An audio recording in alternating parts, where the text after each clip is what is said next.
La olanzapina podría generar diabetes, aumento de peso y hasta dislipidemia, por lo cual en este video yo, el Dr. Pino, voy a revelar cómo deberíamos ocupar la olanzapina de forma correcta, en qué dosis y cuáles son los efectos adversos desde los más comunes hasta los más inusuales como la pérdida de memoria. Entonces, yendo a esto, desde el lado médico sabemos que la olanzapina es un antipsicótico atípico o antipsicótico de segunda generación, como lo puedes encontrar en internet, y este fármaco se utiliza tanto en pacientes con trastornos afectivos bipolar como en pacientes con esquizofrenia, psicosis y algunos casos de agitación también podría servir la olanzapina. Ahora, este fármaco, ¿cómo deberíamos ocuparlo de forma correcta para no caer en todos estos efectos negativos o adversos? Ocuparlo de buena forma. La olanzapina, hay dos formas de ocuparlo, uno vía oral y otro intramuscular en los casos más graves que no quieren tomarse las pastillas, por ejemplo, pacientes con esquizofrenia catatónica o casos de esquizofrenia que no han respondido a las terapias orales.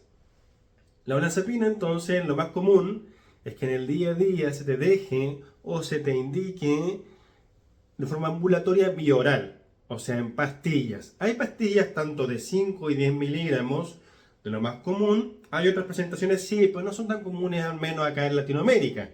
Desde Chile, al menos donde yo trabajo. Entonces, esta olanzapina de 5 a 10 miligramos es la dosis inicial que vamos a estar ocupando, tanto en esquizofrenia como en trastornos afectivos bipolares de primer episodio, o sea que se diagnosticó recién, lo más probable es que iniciemos con dosis de 5 miligramos una vez al día, para que de esa forma sea menos probable que tengamos tantos efectos negativos desde el inicio y de ahí vayamos escalando de a poco hasta llegar a alguna dosis que puede ser hasta 15 o 20 miligramos vía oral, lo más habitual.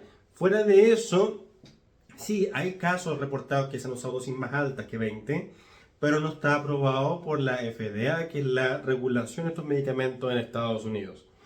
Entonces, lo usual es entre 5 y 20 y ahí va dependiendo de cómo lo tolere el paciente y cuántos sean sus síntomas. Un paciente que está mucho más grave y que no ha respondido a dosis chiquititas de 5 o 10 miligramos, lo más probable es que terminemos escalando a dosis más altas.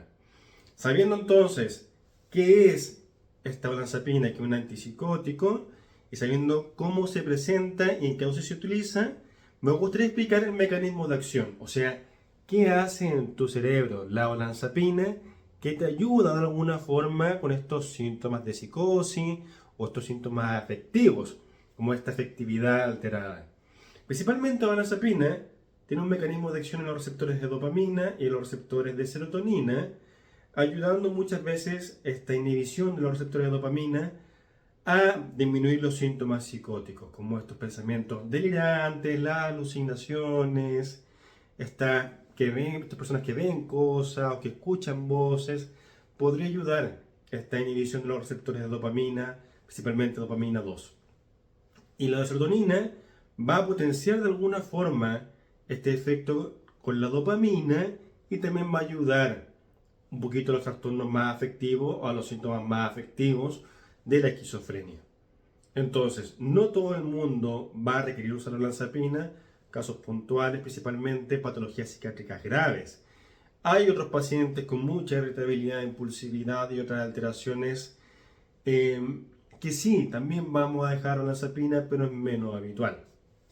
Y en casos de agitaciones muy agudas, como paciente que llega a la urgencia agitado, inquieto, intranquilo, rompiendo todo, también se podría ocupar la olanzapina intramuscular, se inyecta y andan un poquito mejor en el sentido de la agitación, siempre controlado y con dosis conocida.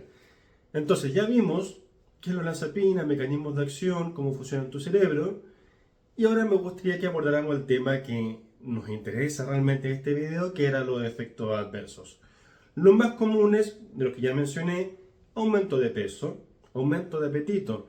Algunos me preguntan, doctor, ¿la olanzapina hace subir de peso solamente porque como más? No solamente eso, también puede haber un cambio metabólico asociado al colesterol en la forma de metabolizar la glucosa, y por eso es que aumenta el riesgo. Muchas veces pacientes que ocupan olanzapina por mucho tiempo, dosis muy alta, de favorecer la presentación de diabetes o de favorecer la persistencia de esta dislipidemia, o sea, este aumento de colesterol. Entonces, aumento de peso, aumento de azúcar, aumento de colesterol. Tenemos boca seca como efecto también muy común, boca seca, constipación, le cuesta mucho más ir al baño, siente la boca seca durante el día. Pacientes que tienen hipersomnio también, sienten mucho más sueño durante el día, sobre todo en los casos que usan olanzapina durante el transcurso del día. En primera instancia se usará solo en la noche para que esto no afecte, pero hay casos más severos que sí se puede ocupar en el día y estos podrían presentar cierta somnolencia durante el trabajo o durante las horas de estudio, si lo usan en la mañana o a mediodía. Entonces tenemos ya los efectos adversos más comunes de olanzapina y cuando vamos a revisar los efectos adversos no tan comunes o infrecuentes, ahí se expande muchísimo más la lista de efectos que podemos presentar. Dentro de lo que quiero destacar, pacientes que sufren mareo, disartre, problemas de modulación, pacientes que pueden tener problemas de memoria a mediano plazo o corto plazo, pacientes que presentan también eosinofilia o trombocitopenia, que son cambios a nivel de las series roja y blanca a nivel del hemograma, o sea, hay alteraciones a nivel más hematológico. Quizás suenan medio rebuscados los términos, pero esos son los efectos más infrecuentes con la olanzapina, o sea, no le va a pasar a todo el mundo. Lo más común, como les decía, boca seca, el mayor sueño durante el día, aumento de peso, aumento de apetito. Eso es lo más frecuente y más común que va a pasar, que puede ser en torno al 10% de los pacientes. Los otros son mucho menos frecuentes en porcentaje. Entonces, si te dejan olanzapina, tienes que saber para qué se ocupa, cómo ir escalando siempre de a poco y ojalá no sobrepasar los 20 miligramos a menos que se haga un estudio correspondiente relacionado a tu enfermedad y saber los efectos adversos, cuáles son los comunes, qué es lo esperable y qué no es tan esperable con este fármaco. Recuerda suscribirte al canal y dejar tu me gusta.